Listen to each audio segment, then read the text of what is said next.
তাই জয় গৌর।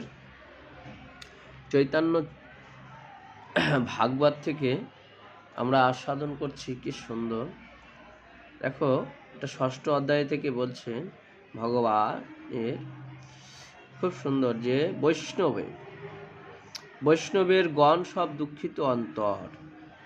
বলছে, হরিভক্তি শূন্য হইলা সকল সংসার, অসৎ সঙ্গ অসৎ পথ বহি নাহি আর, নানা রূপে পুত্রাদির মহোৎসব করে, দেহ গেহ ব্যতিরিক আর নাহি স্ফুরে। মিথ্যা সুখে দেখি সব লোকেরও আদর, বৈষ্ণবেরও গণ সব দুঃখিত অন্তর। কৃষ্ণ বলি সর্ব অঙ্গে করেন ক্রন্দন, এসব জীবের কৃপা কর নারায়ণ। হেন দেহ পাইয়া না হইল কৃষ্ণের অতি, কতকাল গিয়া আর ভুজিব দুর্গতি। বলছে, হেন দেহ পাইয়া যদি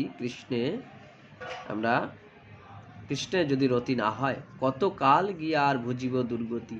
যে নর শরীর লাগি দেবে কাম্য করে, তাহা ব্যর্থ যায় মিথ্যা সুখের বিহারে।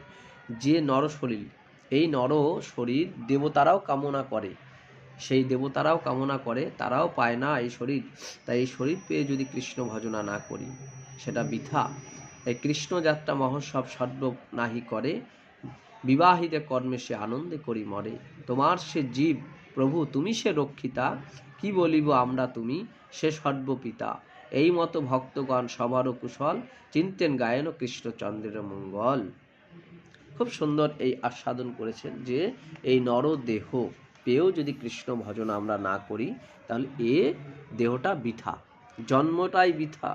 এই জন্য সর্বসময় কৃষ্ণ সেবা, কৃষ্ণের গুণকথা, গৌরের গুণকথা, এগুলো আমরা আস্বাদন করব। কারণ আমরা এসেছি ভগবত ধামে ফিরে যাওয়ার জন্য। দেবতারাও আকাঙ্ক্ষা করে এই নর শরীরের জন্য, তাই দেবতারাও পায় না। জয় নিতাই, জয় গৌর। সবাই কৃষ্ণ আস্বাদন করবে। জয় গৌর।